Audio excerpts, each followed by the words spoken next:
Hello and welcome to the Hearth of the Matter. If you're going to take anything away from this broadcast, remember, life is a first-time thing for everyone. Try not to worry about it and have a good time. There's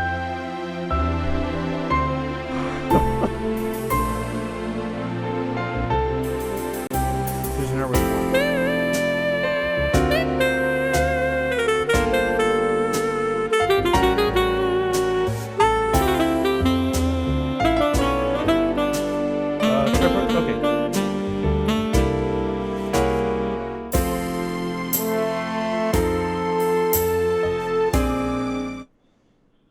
Welcome to the Hearth of the Matter. My name is Maxwell Burton, and I'll be hosting tonight's event. Make sure you're comfortable and have a warm beverage to accompany you as we gather around the hearth. Today, it's with pleasure I introduce me. I'm your host, and I'm a student here at SUNY Oswego. I work as part of the WNYO broadcasting station, and I specialize as the live sports engineer. Today, I want to share a silly but profound little webcomic called An Exercise in Futility. Exercise in Futility was a daily webcomic starting back in 2015, and it posted nearly daily up until June 2021. The webcomic would produce an original webcomic every single day, or at least nearly, for several years. And it had a single objective to it: be. People seem surprised when others can see what they do on the internet. Twitter, Tumblr, Facebook, they're all public domains. If you don't want others to read your thoughts or see what you're doing, don't post it on the public net space. It's that simple. Likewise, if you don't want to share your collection of Harry Potter fan fiction, I clicked a pop-up. We've been over this. Your email is registered. I checked. Do we rely too much on reference humor? Instead of quoting things from the past ironically, shouldn't we focus more on creating our own portrayals of unique humor and wit?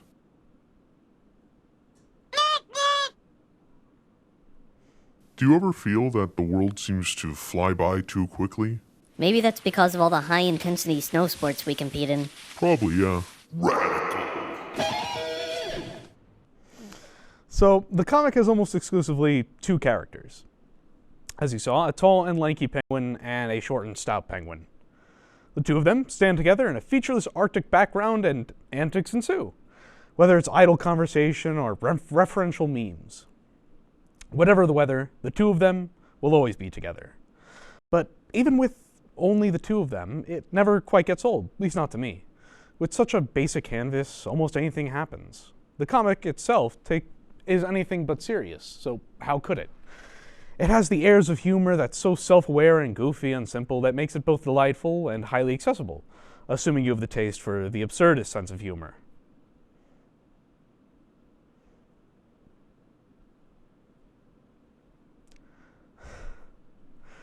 Ray? Yeah, bro, I've been getting real into the stock market recently. This is a weather report. At least I'm on the rise. You know what sucks? What? Spraining your dominant hand. Dude, I know, right? Man, I'd hate to be a cartoonist and have that happen to me. But not every comic is absolutely incredible. But it has a consistent level of cute simplicity to it. And that's really the charm of it to me. Some days you're going to get a simple slapstick joke. Others, it's an odd commentary on a strange piece of the world. And some days it's simple but introspective. Is the ultimate consequence. To die is to become nothing.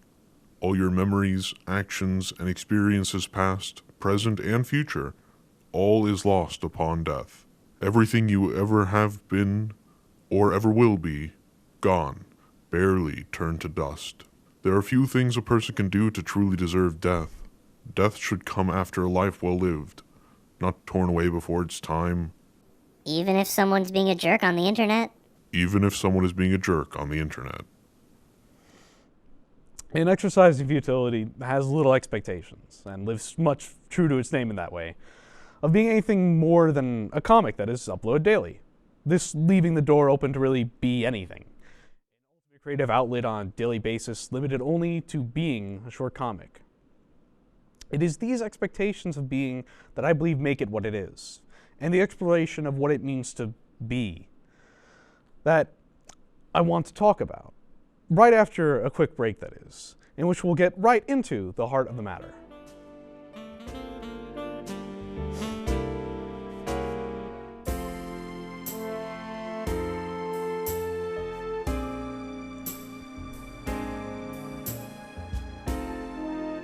We probably need to move the chairs in now.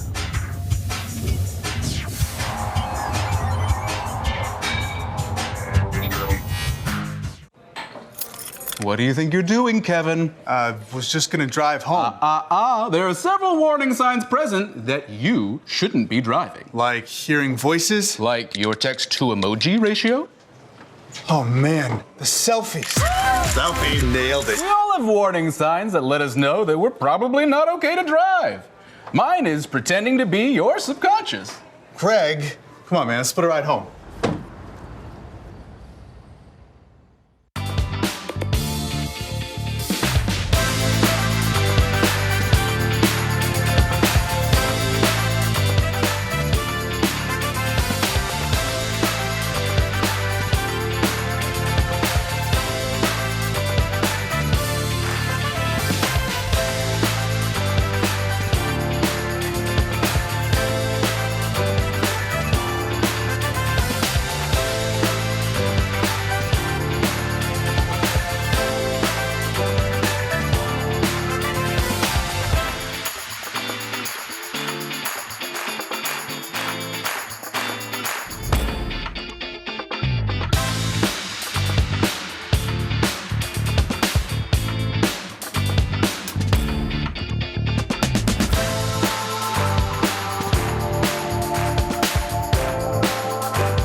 Look at that. It's so sad.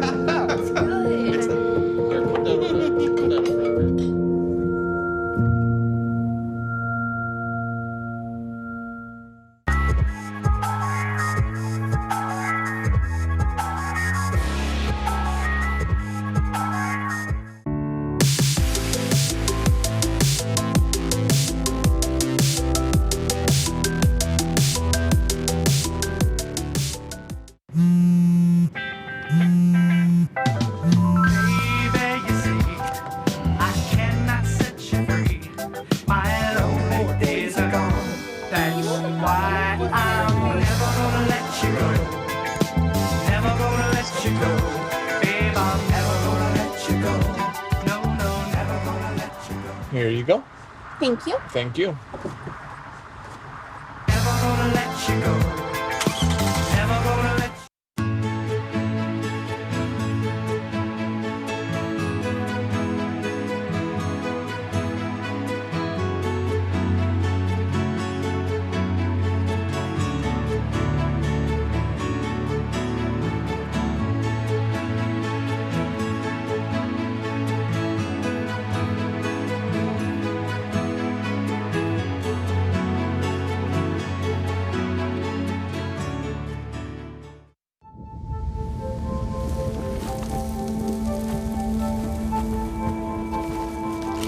Eva Marie smoked 12,000 packs of cigarettes over 15 years. She quit, and now there's a new lung cancer screening that could save her life. You stopped smoking, now start screening. No matter how much you smoked, early detection could save you. Talk to your doctor or learn more at savedbythescan.org.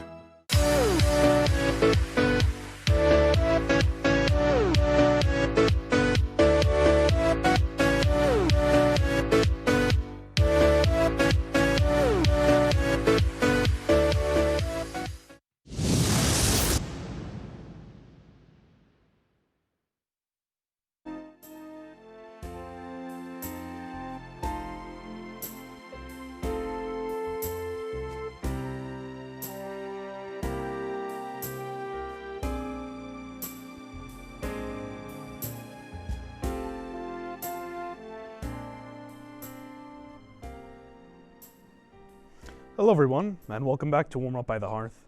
I hope you enjoyed the break and are ready to get to the heart of the matter. Exercise in futility was something I stumbled across during my phase of interest in webcomics, a small distraction to fill the cracks between activity, when I had time between class, between study and between work. When I'm on the bus or just waiting in the idle spare minutes, it was something to read. It was a simple, silly little distraction with little more to it than idle doom scrolling or browsing blogs. And exercise in futility really appealed to me in just its title to begin with, because that's what a lot of this can feel like. Inaction without end and entirely pointless to try. But that's the irony to it, that it should be pointless to try. And yet here I am. Here we are, trying to be something. This recurring patterned effort we invest every day in our existence. An effort to be something, an effort to be ourselves. We are here. At some point around 2018, I was overwhelmed with assignments, and my free time too became subject to butcher by the hand of schoolwork. And I stopped reading. I never forgot about it. I knew I would come back to it at some point, but I never really did. I never forgot about the comic, but even when I regained purchase of my freedom to while away the idle gaps in my waking hours, I neglected to return to it. Fast forward 4.5 years and a couple of days. A few weeks ago, the phrase, "an exercise in futility," popped in my head, and it rattled around in a collection of fond memories. Whatever happened to that little webcomic? Does he still make them daily? I can only imagine what number they're up to. 1,640. That's how many. 1,640 comics, a comic every single day. You could read one comic every single day for 4.5 years. Almost the exact time since I'd stopped reading.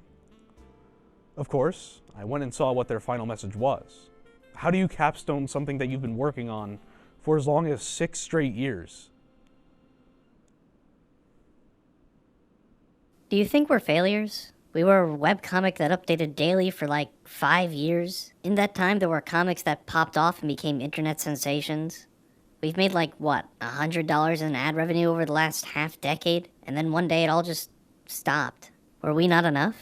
Did people not like us? Were we simply not good enough to justify our own continued existence? What does that say about us as people? By what metric are our very lives judged? Do you know the reason why our comic was titled An Exercise in Futility? I don't actually. There wasn't one. We were created for the sole purpose of creation itself. We were made to be art for the sake of art, to make people laugh, to make them think, to express. A thought without rhyme or reason, and if we look at ourselves as a medium of creativity for creativity's sake, we were. We are. We succeeded. Our name was chosen as a last-second decision during the sign-up process because we needed one. It didn't matter what it was, all that matters was that we could get out there and exist. And we did. There's 1,639 pieces of proof that we did just the thing we were supposed to do. B. We made people laugh. We made them think. And at the end of the day, so long as even one person looks back at us fondly, even if it's only Ethan, our worth to the world has been proven tenfold. We are all we need to be simply because we are. So what if our names weren't shouted from the rooftops or sold for $1 million? There's nowhere else I'd rather be than right here next to you. I love you, bro. I love you too. Also, most importantly, Ethan's used this hiatus to get real sexy. Oh, heck yeah, that's way more important than this. The simple message of be. Be something. And I think that's a really interesting idea and a message that hasn't really been explored, but I think it encapsulated a strong idea that I've been trying to express, at least with this. That it's really that simple. Plenty of people will say, be the greatest, be a superstar, be incredible. Don't worry about that. Just focus on being. The world we reside in is an enormous and daunting and something far in a scope beyond our own comprehension. And you're trying to set expectations? Just start with trying to be you. And if you don't know who you are, then just be. And that will be enough. And sometimes in simply being, along the way, you just might find you've gotten somewhere and become something so much more. I wasn't sure what this show would be going into it. I try not to hold many expectations, but to at least have a plan. An objective of expressing an idea, and however we get there is the result. Growth is something that is mixed between our ambition and the world around it.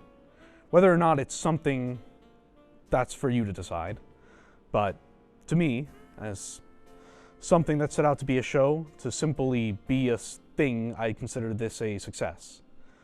And with the remaining time that we have left, I would like to look back on things and talk a bit about the show, the future, and ladies and gentlemen, Jared Wakefield, welcome to the show. Thank you very much, Max. Very happy to be here. Happy to have you here. Yeah. So, I always wanted to have you as a guest on the show. And we've had appearances before, but never a proper guest. But hopefully this is some sort of consolation towards that effort. Oh, this is amazing. This is awesome. We've even had the lights change. You know, it is rosied up in here. You know, absolutely fantastic. So, as a sort of bystander to the show, I don't know if what episode you have seen, but I know you've been sort of here and I've seen them. We're going to be involved from the beginning. What do you think of it? How did it come out? What does the show say to you? You know, this is very different than a lot of the things we have here at WTOP. You know, it's one of those things where we don't necessarily go super deep into who we are all the time. You know, we do a lot of shows. For example, we do a show called Laker Connection. It's all about us. We go sports. It's great. But, you know, it's a sports show. You know, you're limited in that capacity to things. Then, you know, you have Sports Talk who kind of broke the mold and was like, okay, we're going to do talk. We're going to do what we want. And they've done a great job, great time with it. But I like how this just is. It is. It just is what it is. You know, I'm sure as you saw, when we did the interview show last week, I'm just like, all right, we're just gonna write this show in an hour because we needed a show to put together, put on air, and we're like, we're just gonna do our thing. And sometimes you just have to have that confidence in yourself, have that confidence in your vision, and just see what happens. I really enjoy the exploration and the extemporaneous in when people don't have the time to plan and set up everything perfectly and be everything that they want it to be, how they want it. That you get to see a lot of these cracks beneath the surface of the projection of who we try to sell ourselves as. That you get to see more of reality. You can connect with that reality, I think. Yeah, I mean, I agree. Something I struggled with when I started doing sports a lot was, you know, prepping. Because, you know, obviously you need to know the stats and stuff, but I also have noticed that my life has changed greatly, and I have been almost a different person when I am there in the moment. Like, there's only so much you can do, and I feel like a lot of people, and this isn't just in sports, this is in life in general, get caught up in the planning. They get caught up in planning and planning out every step. You don't know what every step's going to bring. You know, it's like walking outside in the winter. That's pretty much what life is. You're walking along, you see a path. You've created a path in your mind of where you're going to go. You don't know if there's black ice on the road. It's going to make you slip and fall. So you just kind of got to walk, check your feet once in a while, and see where you're going. You know, I graduate in May, you know, only in 3 years. And that's, you know, while I'm fortunate to be able to be there, it's terrifying because it was like I hit a patch of black ice when I went in for my advisor meeting last year. He's like, hey, you have 2 semesters left. And it was a terrifying experience. Like, it is so terrifying. So it's like, wow, I have a year less to prepare, and everyone's like, wow, that's great, because, you know, there are the benefits. You know, save a little money, get in the real world quicker, but do you want to be in the real world quicker? Do you? You know, everyone talks about looking back on these days and like, oh, how I miss those days, but I don't want to get caught up in that. I don't want to be one of those people that's like, you know, no one wants to be the golden days person. So it's really keeping my mind open to the future, and do I know exactly what the plan is? No, I don't. You know, some people do, but I feel like in a way that'll help me, because when there is no plan, it forces me into action. And I know that's not how some people work. I know there's a lot of people that are like, whoa, like that's uncomfortable. And I fully understand. But for me, having everything planned step by step out is uncomfortable, because then I'm thinking about what could go wrong and how I could stray off. If there's a loose plan, it's like driving on a single lane dirt road versus a 5-lane highway with nobody on it. Single lane dirt road, you know, it's fun, but like one wrong move and you're going down the cliff. And even worse, a cliff you created. If you've got a 5-lane highway and a loose guardrail, you've got some room to spin out. So, I like to consider myself a professional procrastinator. Oh yeah. That I consider myself both like a happy medium between. That I both don't really I do a gratuitous amount of planning. I plan Yeah. everything. I have everything set up ahead of time. But at the same time, I don't know what tomorrow is. Like, I have to check every single day. Okay, what day is today? Today's Monday. Tomorrow's Tuesday. And I was like, okay, I'll figure out Tuesday when it gets to Tuesday. But if I can procrastinate a thing, I will. I procrastinate until the very last second it has to be done. I'll get it done. I always seem to get it done, and I'll get it done as best I can. But I'll procrastinate until the very last second. And now I'm graduating, which is kind of getting to the last second. I haven't bought my robe yet. I'm graduating. I don't even know the day I'm graduating. I'm going to look at the calendar, say that, and then I'm going to focus on, okay, to Tuesday what needs to get done, going to get done for Tuesday. And then I'll worry about Wednesday when I get to Tuesday. Yeah. Because there's too much. It's so, if you try to live in the future or consider the past, you'll never be able to live in the now. And even living in the now is the past, and it's so, the world's complex, the world's difficult. There's so much now. There's so much to follow. It's just, I want, the desire to get to the point where you can finally live in the present, I guess, where you don't have to always be thinking about the future and always reflecting on the past, that you can just sit down and take in the reality that you're living.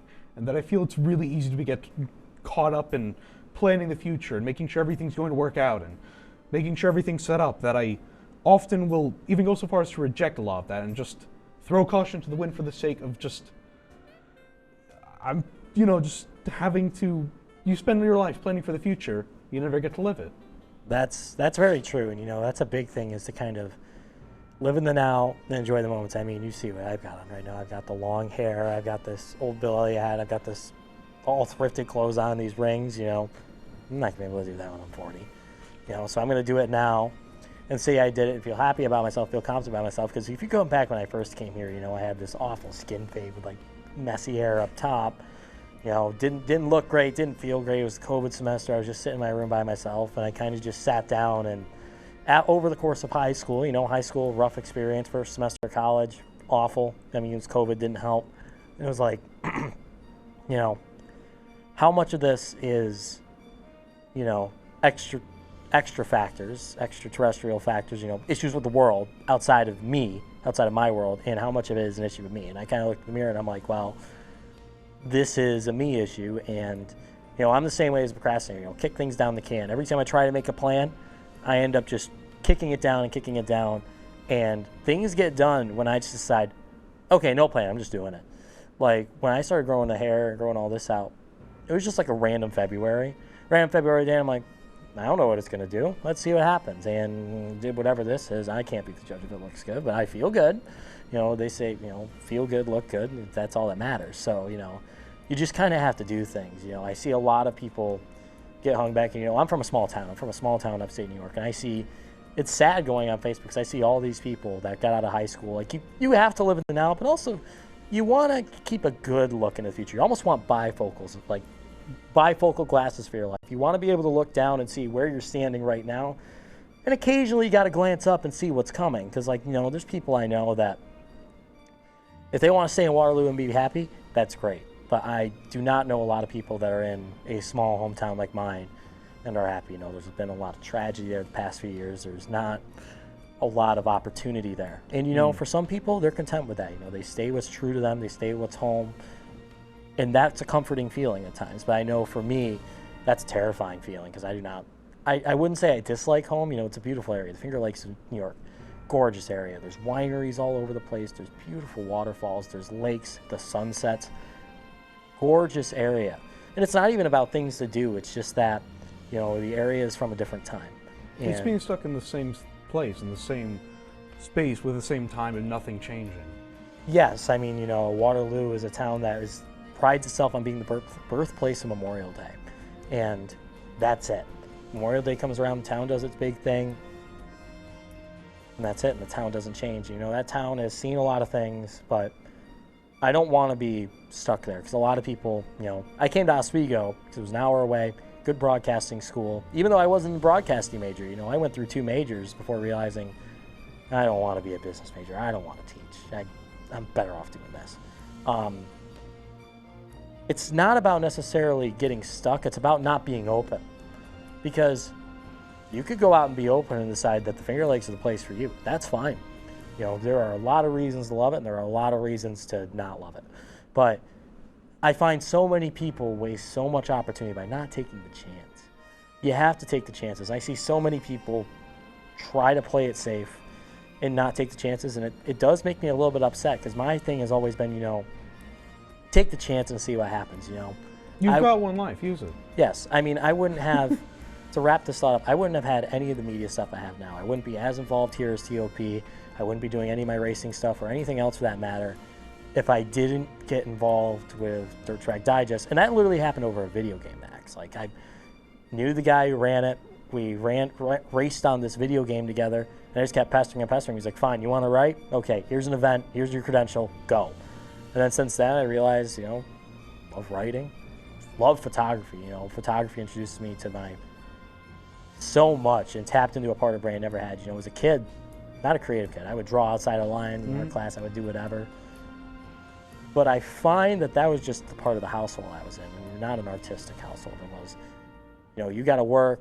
Art's not going to be a thing for you. You know, you got to be good in math, got to be good in English, got to be good in the classes. Art, yeah, doesn't matter. But I've learned as I've come along, you know, what we're doing now is art. Like any TV show here is art. Anything you put together for broadcast media, it's art in a way. That's what this show is about. Exactly. That's why I wanted to talk about exercise of futility, because it's not high art. It's not brilliant or clever.